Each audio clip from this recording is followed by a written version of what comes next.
dans nos cœurs. Esprit de vérité, prise du Seigneur. Esprit de liberté, passe dans nos cœurs.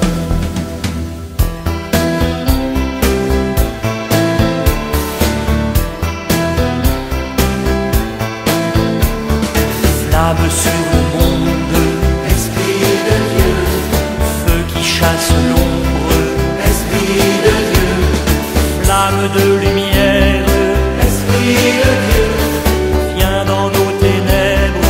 Esprit de Dieu, Esprit de vérité, brise du Seigneur. Esprit de liberté, passe dans nos cœurs. Esprit de vérité, brise du Seigneur. Esprit de liberté, passe dans nos cœurs. Chers frères et sœurs en Jésus-Christ, bonjour et merci de nous accueillir chez vous. C'est important pour nous qui avons tendance à ne voir que nos petites communautés. Depuis la Pentecôte, les disciples du Christ sont suscités pour sortir. Ils sont envoyés dans un monde hostile et indifférent pour témoigner de l'amour qui est en Dieu. Comme Paul, beaucoup le font au péril de leur vie. La mission de l'Église n'est pas de sauver elle-même, mais de sauver le monde. Et c'est en vue de cette mission que le Seigneur nous envoie son Esprit. Dans l'Évangile, c'est Pierre qui est suscité par le Christ. Il est appelé à être la pierre sur laquelle Jésus édifiera son Église. Cette promesse fait suite à la question qu'il vient de poser. Et vous, que dites-vous que je suis? Et c'est précisément Pierre qui répond par une belle profession de foi. Tu es le Christ, le Fils de Dieu. Il reconnaît en lui le Fils du Dieu vivant, le Fils bien-aimé et unique.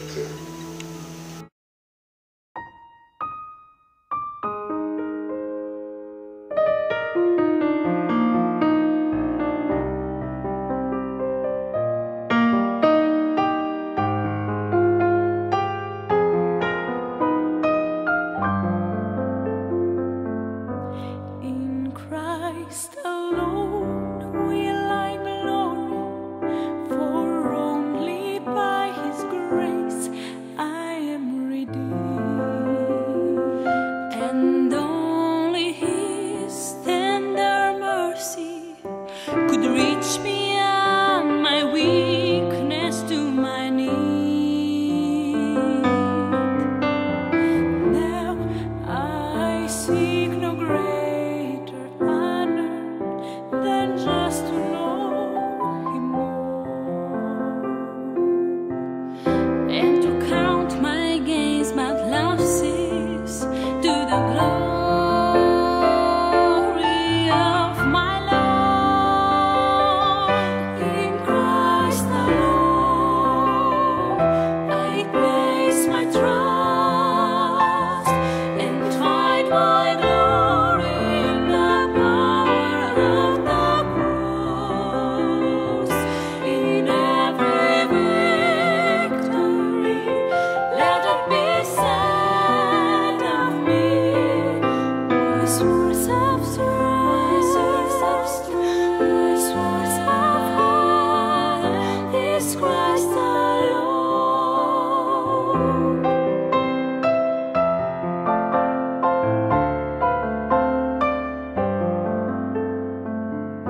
In Christ alone will I glory, though I could pride myself in battles won, for I've been blessed, and by His strength alone I overcome.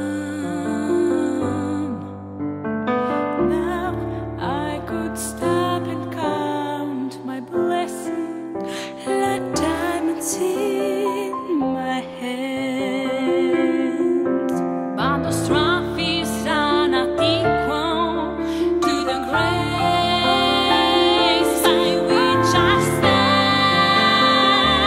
In Christ alone I place my trust and find my glory in the power of the cross. In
vita si espande su tutte le creature.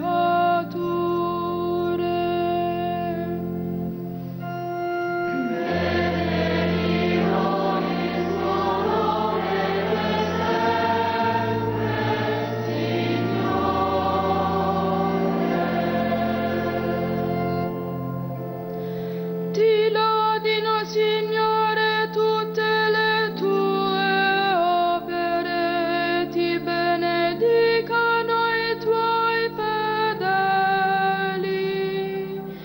dicano la gloria del tuo regno e parlino della tua potenza.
Évangile de Jésus-Christ selon Saint Matthieu. Jésus était venu dans la région de Césarée de Philippe et il demandait à ses disciples, « Le Fils de l'homme, qui est-il d'après ce que disent les hommes ?» Ils répondirent, « Pour les uns, il est Jean-Baptiste, pour d'autres, Élie, pour d'autres encore, Jérémie ou l'un des prophètes. » Jésus leur dit, « Et vous, que dites-vous? Pour vous, qui suis-je » Prenant la parole, Simon-Pierre déclara, « Le Messie, le Fils du Dieu vivant. » Prenant parole à son tour, Jésus lui déclara, « Heureux es-tu, Simon, fils de Jonas. Ce n'est pas la chair et le sang qui t'ont révélé cela, mais mon Père qui est aux cieux. Moi, je te le déclare, tu es pierre, et sur cette pierre je bâtirai mon église, et la puissance de la mort ne l'emportera pas sur elle. Je te donnerai les clés du royaume des cieux. Tout ce que tu auras lié sur la terre sera lié dans les cieux, et tout ce que tu auras délié sur la terre sera délié dans les cieux. » Alors il ordonna aux disciples de ne dire à personne qu'il était le Messie. Parole du Seigneur Tout-Puissant.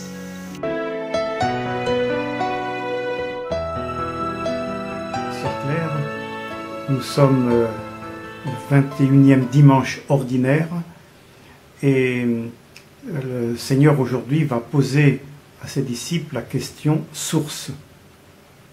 Et il les amène aux sources du Jourdain pour leur poser la question source. Donc 21e dimanche de l'année A, nous allons entendre dans Saint Matthieu, chapitre 16, versets 13 à 20. Jésus pose une question à ses disciples et dans un deuxième temps, il va confier à Pierre l'église naissante en lui confiant les clés du royaume. Alors donc dans un premier temps, il est écrit au verset 13 que Jésus vient dans la région de Césarée de Philippe. Césarée de Philippe, ça se trouve au pied du mont Hermon, aux sources du Jourdain. Le Jourdain jaillit de l'Hermon en eau bondissante, dans un paysage magnifique, végétation luxuriante. Ce sont les sources du Jourdain. c'est là que Jésus a choisi de conduire ses disciples pour leur poser la question source sur qui il est. Il commence d'abord par les questionner sur l'opinion publique. Qui les hommes disent qu'est le Fils de l'homme? Le Fils de l'homme, qui est-il d'après ce que disent les hommes? Alors, il y a déjà un semblant de réponse, même plus qu'un semblant de réponse, puisque Jésus ne dit pas « qui suis-je », mais il dit « qu'est-ce que les hommes disent du Fils de l'homme ». Jésus se nomme lui-même le Fils de l'homme. On va voir que dans le début de ce passage, les articles définis ont beaucoup d'importance. Jésus est le Fils de l'homme, ça c'est dans sa propre bouche qu'on l'entend, de sa propre bouche, et Pierre dira « tu es le Messie, le Fils du Dieu vivant ». Or, dans les Écritures, il y avait des fils d'hommes, des fils de l'homme. Par exemple, le prophète Ézéchiel était appelé fils d'homme ou fils de l'homme. Il y avait des messies, depuis David jusqu'à Cyrus, tous ceux qui ont reçu une onction sont des messies. Et il y avait des fils du Dieu vivant, parce qu'il est écrit dans le prophète Osée, Dieu va vous faire miséricorde, vous n'étiez pas son peuple et vous allez devenir des fils du Dieu vivant. Donc on a une révélation sur qui est Jésus, quelqu'un de tout à fait unique, extraordinaire, qui a un lien tout à fait unique et extraordinaire et privilégié et inimaginable avec le Dieu vivant. Donc je reviens à la question que pose Jésus et à la réponse des disciples. Pour les foules, Jésus c'est soit Jean-Baptiste, soit Élie, soit Jérémie ou l'un des prophètes. Ce qui laisse à penser que la parole de Jésus avait du poids et qu'il était reconnu comme un maître, mais pas encore comme le Fils du Dieu vivant, Dieu lui-même, celui en qui habite la plénitude de la divinité. Au verset 15, Jésus leur dit, bon voilà, ça c'est l'opinion publique, l'opinion des autres, des auditeurs, mais pour vous, qui suis-je? Et celui qui va répondre, c'est celui à qui Jésus va confier l'Église. Il répond en son nom et dans sa foi, tous les autres seront appelés à se reconnaître, à reconnaître l'acte de foi qui leur est demandé. Et Simon fait cette superbe réponse, tu es le Messie, le Fils du Dieu vivant. Ce à quoi Jésus répond par une béatitude. Bienheureux es-tu, Simon Bar-Yona. Comme si le nom de famille de Simon, c'était Bar-Yona en un seul mot. Bon, on va décomposer. Bar, ça veut dire fils en araméen, et Yona, ça veut dire Jonas. C'est à la fois le prophète Jonas et l'oiseau qui s'appelle la colombe. C'est-à-dire l'oiseau symbole du repentir, du retour à Dieu. Si Jésus proclame Pierre bienheureux, c'est parce qu'il reconnaît en lui celui qui peut faire retour, celui qui peut aller très loin mais qui ensuite va revenir vers le Seigneur. Et c'est sans doute grâce à cette capacité de conversion, cette capacité d'ouverture du cœur malgré ses péchés, que Pierre a eu cette révélation et que Jésus reconnaît son bonheur, le bonheur de Pierre, parce qu'il est habité par Dieu. Comme il sera dit dans Saint Jean, celui qui confesse que Jésus est le Fils de Dieu, Dieu demeure en lui et lui en Dieu. Voilà pourquoi Simon-Pierre est bienheureux, parce qu'il a reçu une révélation, qu'il a ouvert son cœur à cette révélation et qu'il y a adhéré. Nous adorons un Dieu qui s'est révélé et pas un Dieu que nous inventons. La foi, c'est la réponse à la révélation. Une adhésion amoureuse à une révélation qui vient d'en haut. Tous les saints le diront, toute la parole de Dieu nous le dit. Nous adorons un Dieu qui s'est révélé, qui s'est dévoilé, qui nous a dit qui il était. Et ce jour-là, mystérieusement, Saint Pierre entend une révélation sur le Seigneur Jésus, parce qu'il est rempli de Dieu. Réponse de Jésus, tu as dit qui j'étais, moi je vais te dire qui tu es. Tu es Pierre et sur cette pierre je bâtirai mon église. Avec l'importance du jeu de mots. Jésus, on trouve ça au début de Saint Jean, en Jean 1,42, où Jésus appelle Simon Képhas. Képhas, c'est de l'araméen. Si vous traduisez en français, ça donne Pierre. Si Jésus a appelé Simon Pierre, c'est que sur cette pierre, il veut construire son église. C'est que l'image de la pierre est belle, réelle et vraie. C'est à partir de cette pierre que l'église va commencer. Tu es pierre et sur cette pierre, je bâtirai mon église, pas ton église, mais mon église, mais bâtie sur cette pierre. Et les portes de l'enfer ne tiendront pas contre elle. Saint Pierre, ce jour-là, reçoit un pouvoir divin, un pouvoir d'autorité sur la mort et sur le monde de la mort qui appartient à Satan, sur la forteresse de la mort. Et Jésus continue au verset 19, « Je te donnerai les clés du royaume des cieux. Ce que tu lieras sur la terre sera lié dans les cieux, et tout ce que tu auras délié sur la terre sera délié dans les cieux. » Il s'agit toujours de ce même pouvoir sur les forces mauvaises. Pierre et à la suite tous les disciples, et les papes, et les évêques, et tous les chrétiens ont un certain pouvoir sur Satan, le pouvoir d'enchaîner Satan, et le pouvoir de délivrer ceux qui sont enchaînés par Satan. Ce pouvoir particulièrement manifeste dans le sacrement de la réconciliation, mais aussi ailleurs. À notre prière, Satan peut être enchaîné, et ceux qui sont enchaînés par Satan peuvent être délivrés. Et c'est ainsi que ce passage se termine avec cette bonne nouvelle, que Dieu donne quelque chose de son pouvoir aux hommes, à travers la mission du Seigneur Jésus, vrai Dieu et vrai homme, qui confie son Église en train de naître à Pierre. Tu es Pierre, et sur cette pierre, je bâtirai mon Église. En réponse à cette proclamation de foi, Jésus change le nom de Simon. Tu es Pierre, et sur cette pierre, je bâtirai mon Église, et la puissance de la mort n'aura pas de prise sur elle. Pierre est choisi par Jésus comme fondement de cette Église qu'il bâtira tout au long des siècles. Cette Église défiera les forces de mort et de destruction. Jésus donne à Pierre et à ses successeurs le pouvoir sur son domaine. Ils devront continuer son enseignement, établir des règles de gouvernement de ce nouveau peuple de Dieu et réconcilier les pécheurs. Nous, chrétiens d'aujourd'hui, nous sommes suscités pour participer activement à cette mission. La bonne nouvelle doit être annoncée à tous, jusqu'aux périphéries. Le problème de nos communautés, c'est qu'elles n'ont pas toujours ce souci missionnaire. Beaucoup se contentent d'un programme minimum.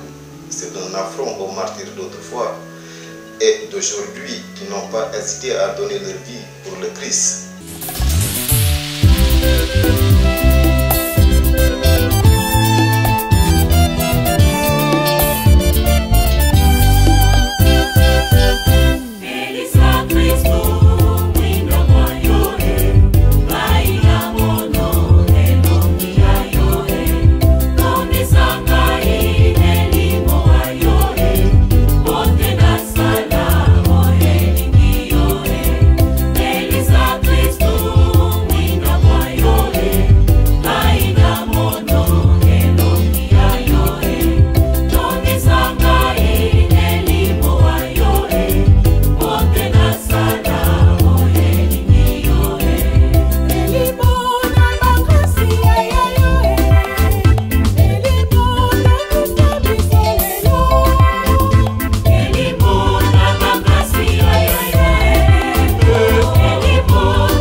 ses apôtres Pierre et Paul aujourd'hui. C'est à nos communautés qu'il fait appel. Compte sur nous pour que la bonne nouvelle soit répandue dans le monde entier. Aujourd'hui, nous aurons à rendre compte de cette mission. Le Seigneur attend de nous que nous donnions le meilleur de nous-mêmes dans l'annonce de l'Évangile. Et surtout, nous ne devons pas oublier que Dieu a donné à Pierre le pouvoir des clés. Je te donnerai les clés du royaume des cieux. Ce pouvoir, c'est celui d'ouvrir le royaume à tous les hommes. Il est convié à toute l'Église représentée par Pierre et ses successeurs.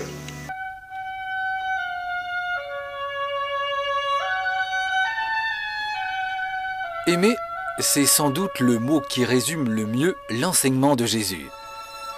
Par toute sa vie, ses gestes et ses paroles, il montre l'exemple et rend présent le royaume de Dieu.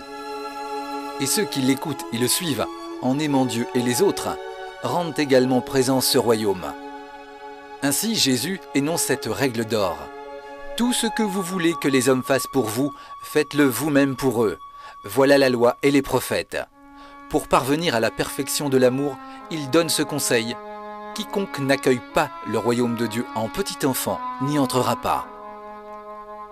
Puis il confie à ses apôtres et à travers eux, à tous les hommes. Aimez-vous les uns les autres comme je vous ai aimé. Un jour, pour mettre Jésus à l'épreuve, un docteur de la loi l'interpelle. La loi dit « Tu aimeras le Seigneur ton Dieu de tout ton cœur, de toute ton âme, de toute ta force et de tout ton esprit, et ton prochain comme toi-même. » Et il ajoute « Mais qui est donc mon prochain ?» Alors Jésus raconte cette parabole. Un homme descendait la route de Jérusalem à Jéricho. Des bandits l'attaquent, le dépouillent et l'abandonnent à demi-mort. Un prêtre le voit et passe sans s'arrêter. Un lévite vient également par ce chemin, mais lui non plus ne s'arrête pas. Arrive alors un samaritain qui était en voyage. Aux yeux des Juifs, un samaritain est considéré comme un étranger, voire un ennemi. Pourtant, en voyant l'homme blessé, le samaritain est pris de pitié. Il s'approche, bande ses plaies, y versant de l'huile et du vin. Il le charge sur sa propre monture, le mène à l'hôtellerie et donne 2 pièces d'argent à l'aubergiste en disant « Prends soin de lui, et ce que tu auras dépensé en plus, je te le rembourserai à mon retour. » Puis Jésus s'adresse au docteur de la loi. « Lequel de ces 3, à ton avis, s'est montré le prochain de l'homme tombé aux mains des brigands ?» Le docteur de la loi lui répond « Le Samaritain, celui qui s'est montré miséricordieux. » Et Jésus lui dit « Va, et toi aussi, fais de même. » Avec cette parabole, Jésus invite à l'amour du prochain, comme de soi-même. Et ce bon Samaritain, dans sa perfection, c'est Jésus lui-même. Il enseigne les foules en disant « Vous avez appris qu'il a été dit dans la loi ancienne, tu aimeras ton prochain comme toi-même, et tu haïras ton ennemi. Eh bien moi je vous le dis, aimez vos ennemis et priez pour ceux qui vous persécutent. Ainsi vous serez parfaits, comme votre Père céleste est parfait. » Jésus qui donne ce commandement sait bien ce que sont des ennemis. Il connaît le mépris de certains pharisiens et la trahison de ses proches, Pierre et Judas. Par toute sa vie et jusque sur la croix, il implore le pardon de son Père pour ceux qui le haïssent. Il montre jusqu'où va le véritable amour.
Pikine, une cité qui n'a pas d'histoire, Elle est née en 1952, liée au déguerpissement des populations de certains quartiers qui étaient en train de devenir des bidonvilles à Dakar.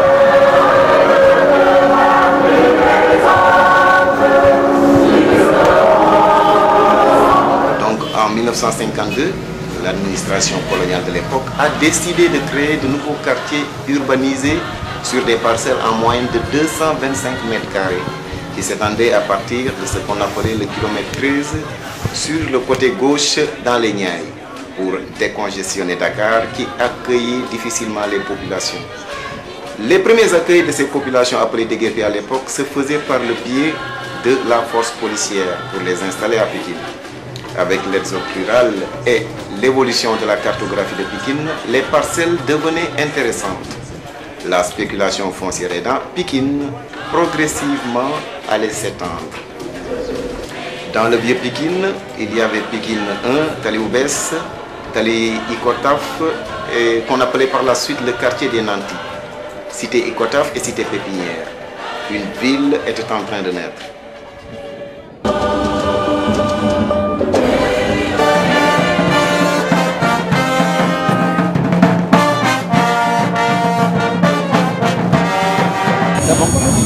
Paroisse de Pikine, c'est 57 ans, mais 50 ans de l'église Pato. Il y a 7 ans, le même cardinal ici est venu fêter les 50 ans de la paroisse en tant que telle, l'érection de la paroisse. Mais l'église Pato, parce que pendant les 7 ans de 55 à 62, on priait dans des lieux de prière provisoires. L'église qui a été construite a été faite 7 ans après l'érection de la paroisse. Donc aujourd'hui nous fêtons en fait l'église Bateau. Nous fêtons l'église Bateau 7 ans après l'érection de l'église. C'est magnifique. Le cardinal lui-même, quand on fêtait cette église Bateau, quand l'inauguré, il a été ordonné ici sous Diacre.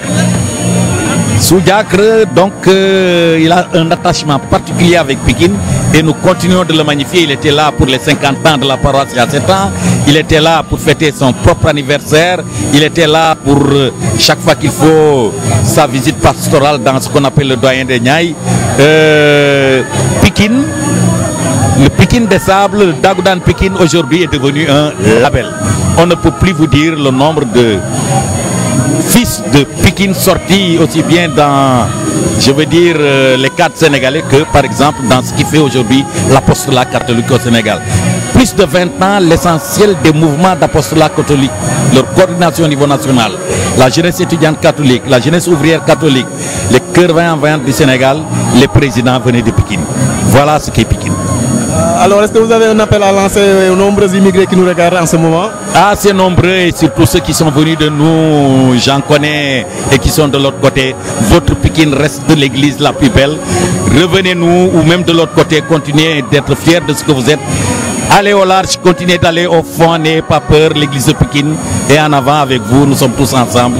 Joyeux fête du jubilé à tous nos parents, à tous ces jeunes de Pikine qui sont de l'autre côté. Voilà, je vous remercie, M. Alexandre. Gracias.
administrative, civile, militaire, cher père curé de cette paroisse, Notre-Dame du Calvaire de Pikine, chers confrères dans le sacerdoce, chers frères et sœurs dans la foi,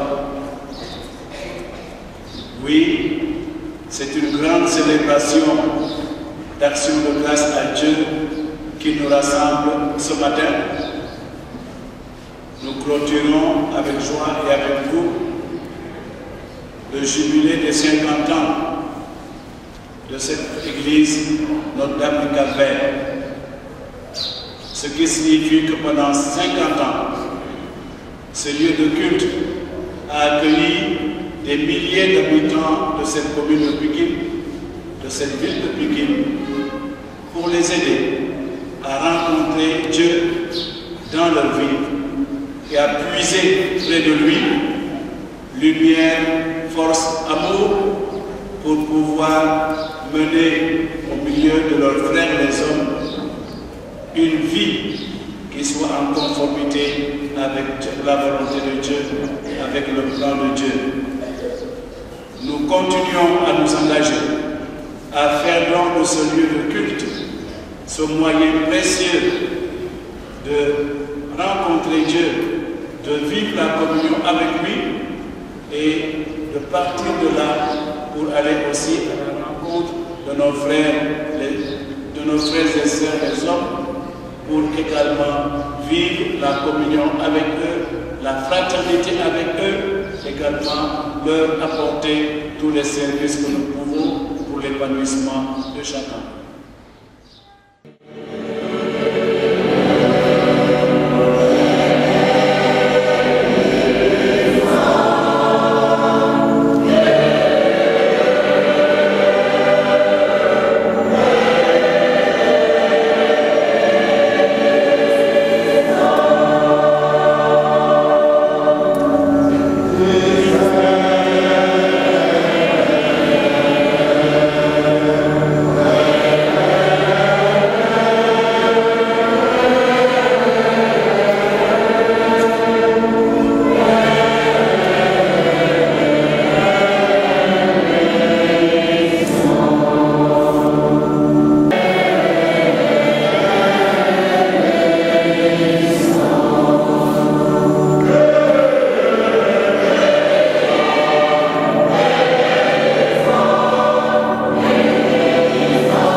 ñun ñii ñu jubóole ci njubte ak jàmm nañu tabax suñu jàmm bàyyi baax ci bés bi leen xumbal juróom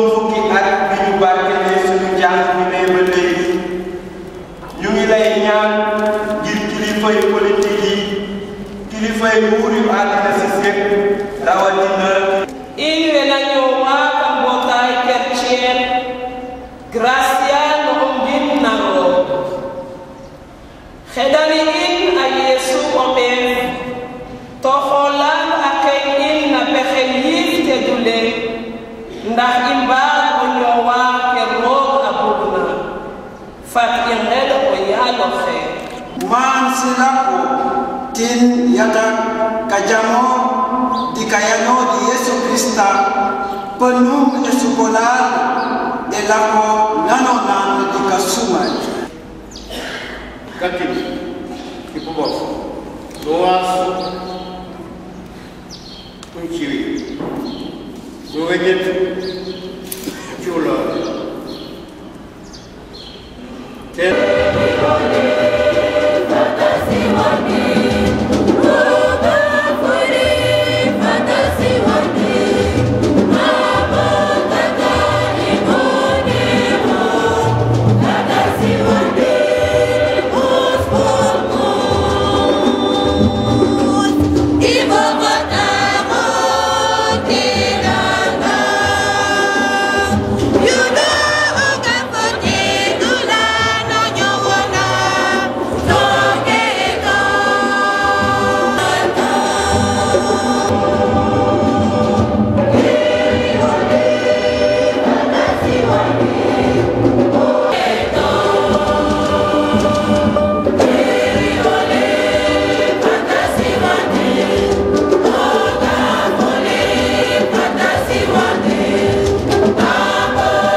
jege si leen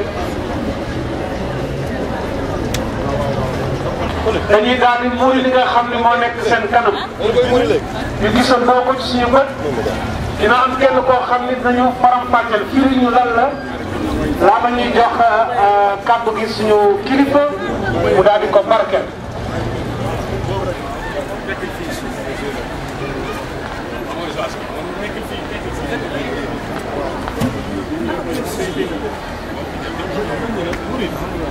Cameraman, yaa ngi may mbëgg.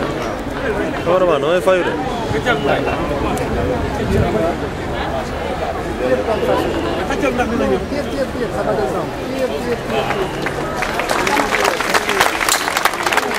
Pauline, génnal foofu, génnal. Merci, bonjour à tous. Éminence, chers invités, c'est un honneur pour moi ce jour de présenter ce logo dont la réalisation m'a été confiée juste après les festivités des 50 ans en 2005 par notre ancien curé, le père Florentin Malia. Comme vous le voyez, donc ce logo se présente sous une forme générale arrondie et légèrement ovale qui renvoie à la forme d'un bateau ou d'une pirogue. L'appellation l'église bateau nous a guidés à créer ce logo tel qu'il se présente. Vous savez, un logo, on dit logo, mais le nom exact c'est logotype. La définition d'un logo c'est une représentation graphique qui sert à identifier de manière unique et immédiate un produit. Quand je dis produit, il faut entendre société, association, institution, donc des produits, des services, des événements ou toute autre organisation. La liste n'est pas exhaustive. Pour réaliser un logo, l'artiste fait appel à des signes alphanumériques, c'est-à-dire des lettres de l'alphabet, des chiffres, des symboles et des couleurs. Les signes que nous avons ici devant nous, donc, qui constituent ce logo, c'est la croix. Il y a une croix là debout et avec des bras, ces bras qui épousent les formes des vagues. Cette croix aussi sert de mât à ce bateau ou à cette pirogue. Comme on l'appelle communément, donc, c'est l'église bateau. Il y a un halo lumineux tout en haut, donc à la croisée des bras. Donc cet halo lumineux représente le cœur de l'église, représente le cœur de Jésus. C'est ce que nous avons essayé de traduire par cet halo lumineux que nous voyons en haut de la croix. La couleur rouge sang de la croix renvoie aussi bien au bois, mais surtout au sang que Jésus a versé sur la croix. Un autre signe, c'est une lettre P qui fait corps avec la croix, et la lettre P représente P, paroisse, mais aurait bien pu représenter aussi Pikine.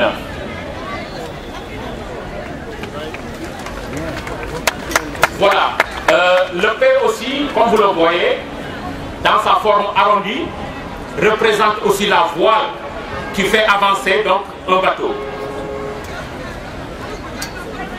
Les deux bras de l'ancre tout en bas donc forment la coque du bateau sur laquelle sont gravées les lettres N, D, C, V. Effectivement, donc c'est Notre-Dame du Cap-Vert. Comme vous le voyez, tout en bas, il y a des vaguelettes. Donc le bateau vogue dans les eaux de l'océan, donc symbolisé par les 4 vaguelettes en couleur bleue et bleu clair, qui est la couleur de la mer, mais surtout celle de la Vierge Marie, donc la couleur de notre paroisse. En résumé, nous pouvons dire la paroisse Notre-Dame du Cap-Vert de Pikine, donc Pikine et Thiaroye, est une paroisse bateau. Et comme disait le père Bertrand, je cite, ce bateau qui vogue avec fierté dans l'océan des humains, faisant sa pêche miraculeuse. Ici, l'océan aussi, on peut dire qu'il peut être aussi représenté par tout le sable qu'il y a ici, quand l'église, quand le Père bâtissait cette église il y a plus de 50 ans aujourd'hui. Donc, bateau porté depuis plus de 50 ans aujourd'hui par la Vierge Marie, notre Mère. Voilà, Éminence. L'explication n'est pas exhaustive, parce que vous savez, quand un artiste crée, il est inspiré par une force divine et il n'est surtout pas toujours en mesure de tout expliquer. Donc ce logo peut être aussi lu autrement par bénir ton Église par la vertu des saints. Exauce la prière de tes serviteurs et de tes servantes qui désirent utiliser ce signe de ta bonté en souvenir et en l'honneur de la bienheureuse Vierge Marie, Notre-Dame du Rosaire, Notre-Dame du Cap-Vert.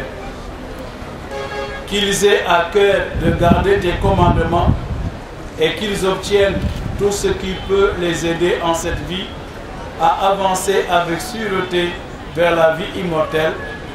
Par Jésus le Christ notre Seigneur. Et chanteront Alléluia, Alléluia. J'ai vu leur vivre, jaillissant du cœur du Christ. Tout ce que l'on a vu sont sauvés et chanteront Alléluia, Alléluia.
Non, vous soufflez les bougies.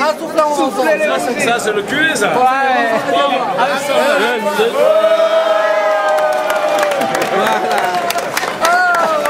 Voilà, merci Père. Allez, c'est le gars.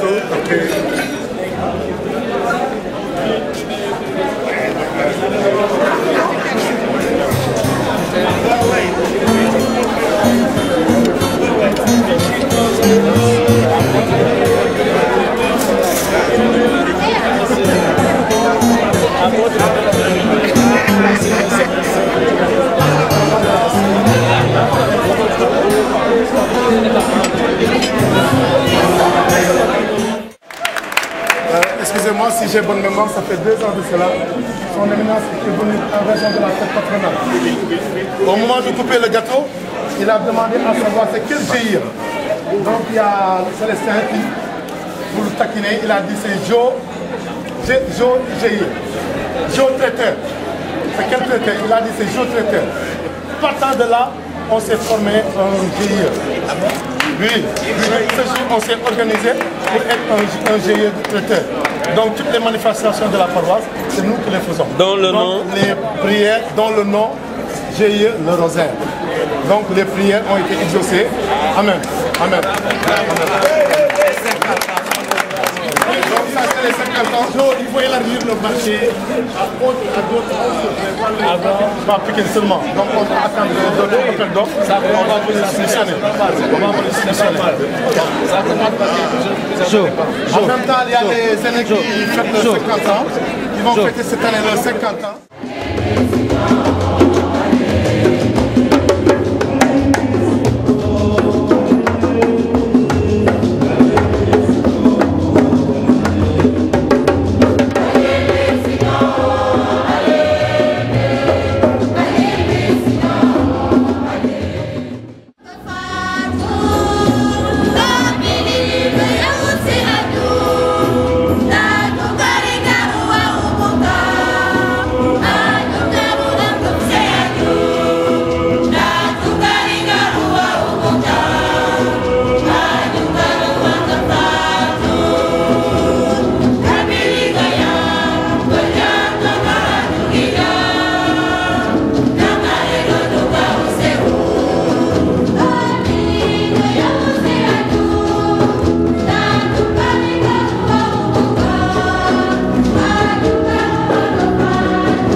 La mission de Pierre nous rejoint dans un monde où beaucoup de portes sont fermées. Pensons à tous ceux et celles qui sont enfoncés dans leur passé et de leur mauvaise réputation. Le monde se méfie d'eux. Il ne leur laisse aucune chance. Avec Jésus et avec nous tous, la bonne nouvelle doit être annoncée aux petits, aux pauvres et à tous ceux et celles qui se sentent inutiles aux yeux du monde. Nous sommes envoyés vers eux pour leur dire qu'ils ont du prix aux yeux de Dieu. C'est pour mieux répondre à cet appel que nous venons chaque dimanche à l'Eucharistie. C'est là que nous nous nourrissons de la parole et du corps du Christ pour la mission qui nous est confiée. Merci Seigneur pour cette nourriture. Tu nous précèdes chaque jour auprès des hommes, des femmes et des enfants que tu mets sur notre route. Sois avec nous pour que nous soyons de vrais témoins de l'amour.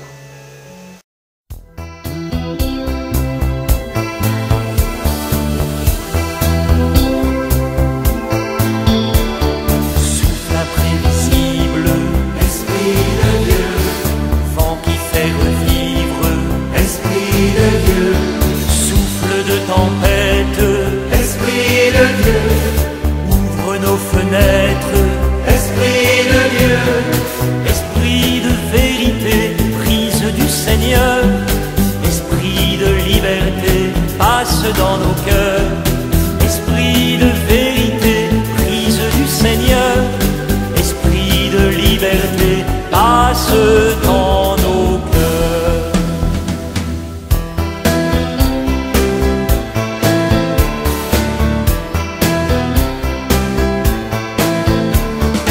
Flamme sur le monde, esprit de Dieu, feu qui chasse l'ombre, esprit de Dieu, flamme de lumière, esprit de Dieu, viens dans nos ténèbres, esprit de Dieu, esprit de vérité, brise du Seigneur, esprit de liberté, passe dans nos cœurs, esprit de vérité, brise du Seigneur, esprit de liberté, passe